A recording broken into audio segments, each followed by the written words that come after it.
is up, everybody? Brian here with another episode of Fishing Control. It is windy out here. I'll cup the microphone a little bit, see if that helps. Hopefully it does. We'll find out in the studio. Usually this helps a little bit.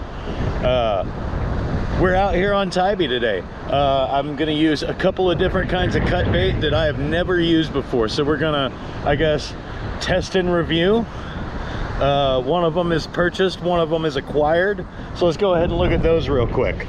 I've always been curious about these bags of frozen cut bait from Walmart.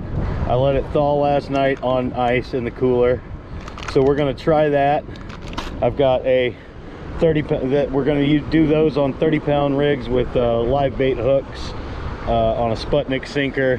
On one of them's on the big rod, so I can hook it farther than the other. And then I've got a 50-pound leader with a much bigger circle hook, where we are going to put a trout head.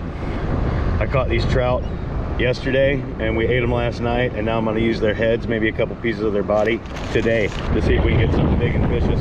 That's what we're going for today. Obviously a slot red or something like that would be great to take home, but I want to catch something cool.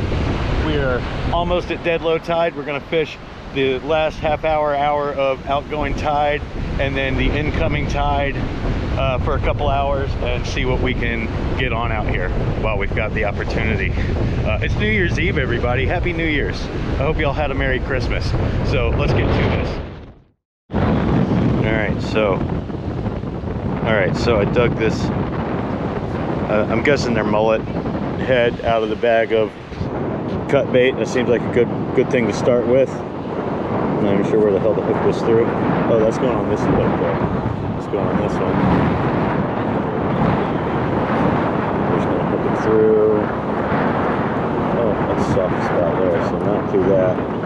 Maybe through the top of the head and down, like this.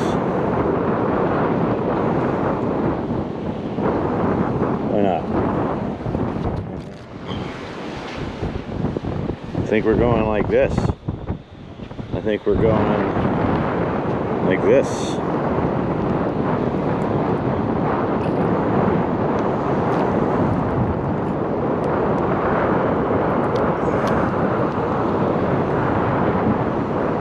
We'll see what that does. First one going out.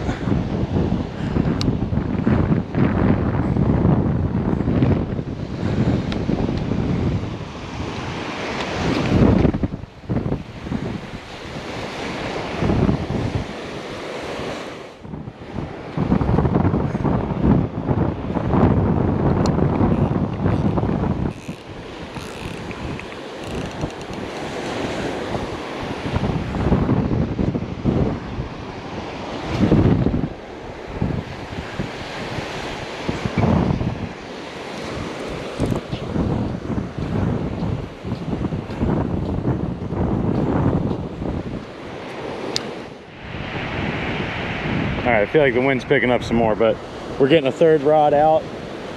This is the 10-foot FT, Daiwa FT rod with, I busted out my newer Pursuit 6000. This is the Pursuit 4 6000 with the round handle. I've been trying some round handles.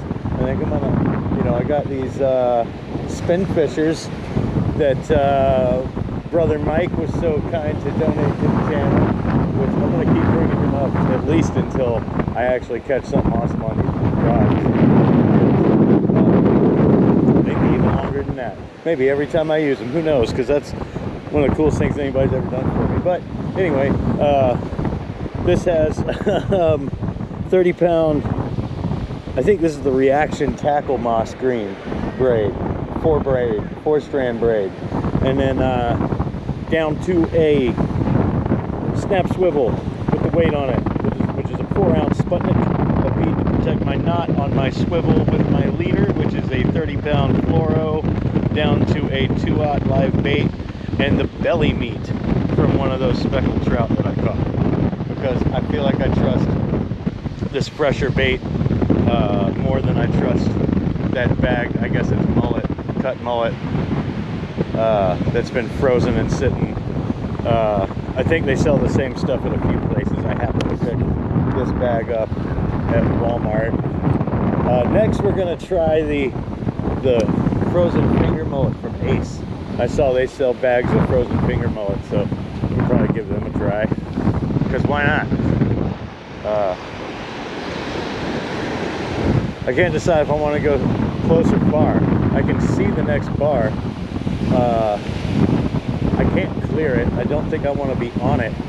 I might lob it and just be in the trough.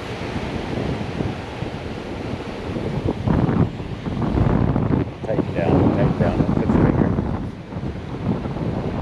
And just lob it. That seems like in the middle-ish. Probably decent.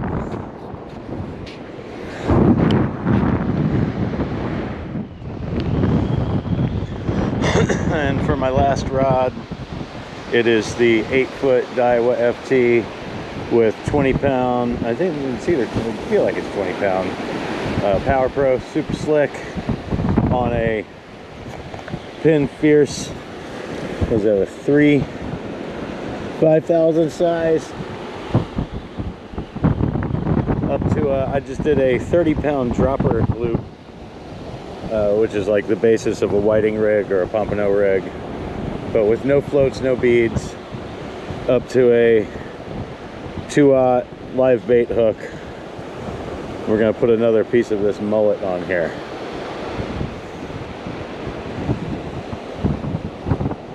Making sure our hook is out a little bit. Okay, so far I've had a couple of these close-in baits get just absolutely destroyed by crabs. And I think they're probably blue crabs. A mixture of crabs, really, but probably blue crabs. And I know black drum like to feed on those blue crabs and close to shore, like right in this first row of breaking waves, maybe right behind it. So I have these blue crab fish bites, and I'm going to cut a strip, maybe a couple of strips, and put them on there together. A couple little pieces. Maybe about like that size. I want it to still be small enough that a fish can get the hook in his mouth. So we're gonna maybe just put a couple of pieces on there.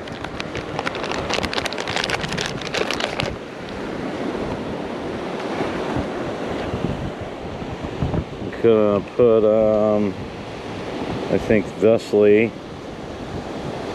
Small one first, and then a bigger one. Both of them far enough down that there's not a bunch of material between the shank and the hook point, so I can still get its mouth in there and get a good hook set. So we're gonna try that and put it like right now.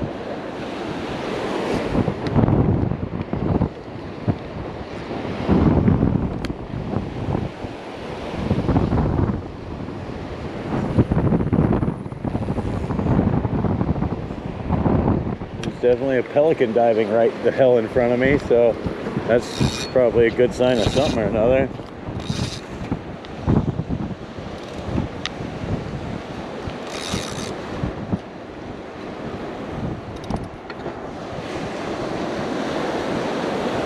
And we'll check this bait.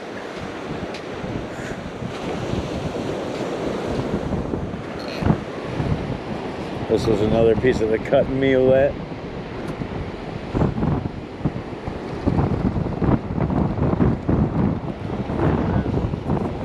Hella pelicans diving out here right now. They're mostly kind of down that way, but I think they're all up in here. Pelican.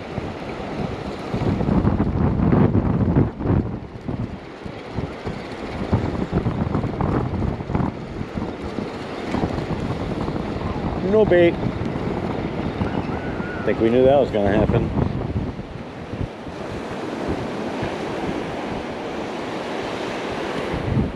So that's a smaller hook. Let's put on something neat.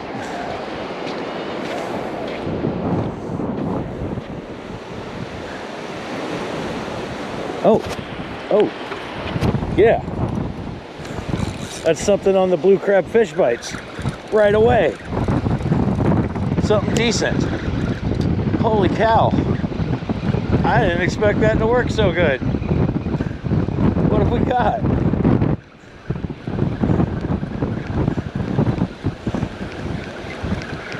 Is that a big trout? That is a big trout. Or a good trout, decent trout. Holy cow. You weren't supposed to work that good. That's a big weak fish. Not a trout. The specks are different. The specks are different. They don't go all the way into the tail. That's a weak fish. So same size requirements, I think. And you can only keep one for some reason, even though they are abundant here in the surf.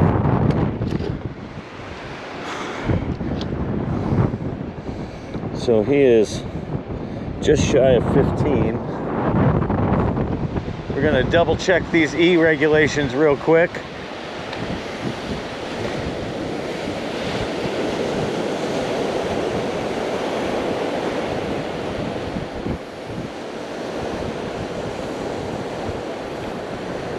Pulls up fast where I'm at, fortunately. They only have to be 13 inches and I can keep one. So I'm gonna keep one to try. At least one for lunch for myself or whatever. That's awesome. I think you should totally probably still bleed these just like you do with a lot of other fish like trout and stuff. So we're gonna stab him in the gills, get him under the ice there. Boom, weak fish in the box. Did not expect that at all. That's cool. So catch and release on those from here on out, but that's a fish in the box. Hell yeah.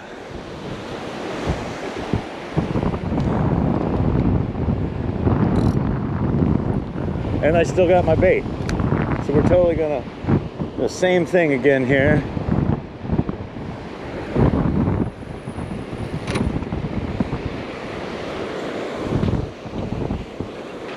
That was before I could even check on this other, or get this other bait going. The fun thing is where there's one of those, there's usually more of those, just like with trout. So we may get another one of those. That's sweet.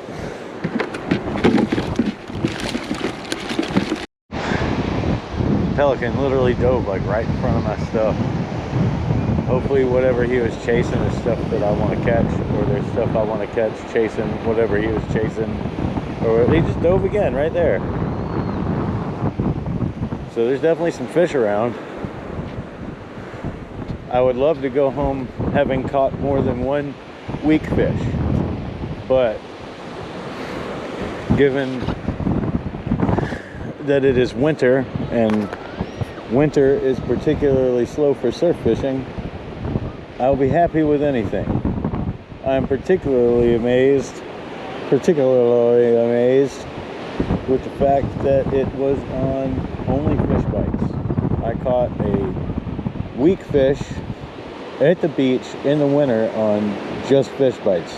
There's no real bait on that hook, so that's pretty cool to me. Anyway, hopefully I catch something else. So I don't know what the deal is with this cut bait. It's really gross. It breaks more than it punctures. It looks almost like some kind of mackerel. It's like brown and really gross looking. But I'm gonna put another piece out because I bought it and we're gonna try it. That's the whole point of the day. All these other things that I'm doing are cool and everything, but that was the point, was to try this bait. So there goes another piece.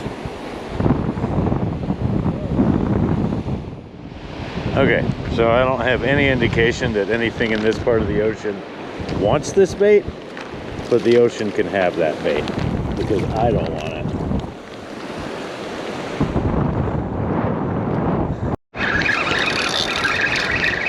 I think I might have finally got another fish.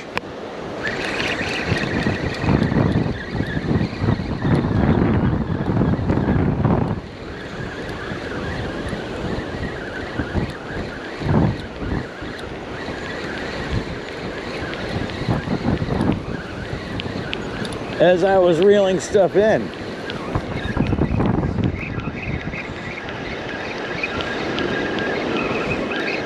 What do we got? A whiting. That's all right. That's a decent whiting. He is going to go back.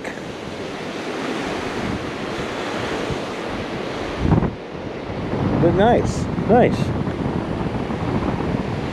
Decent sized whiting. We're going to put him back though.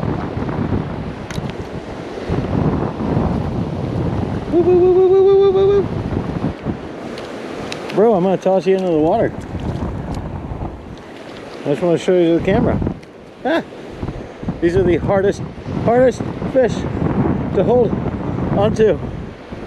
He's got like some blue on him. Anyway, yay! There you go, buddy.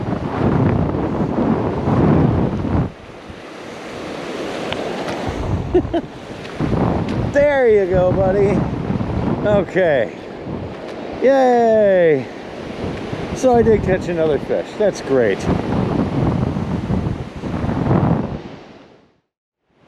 All right, folks, that's going to do it for this episode of Fishing Control. We got 2 fish, 1 in the cooler. I'm going to keep that weak fish and try it. I would say that bait from Walmart sucks.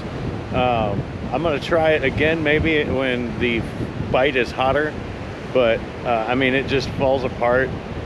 It looks awful. Like, I can't imagine that is very good bait. But next up on the bagged baits that we're going to try is the frozen finger mullet from Ace Hardware. I noticed that they've got those in there, so we're going to give them a shot, because why not? But as always, thank you for watching this episode of Fishing Control, and we'll see you on the next trip.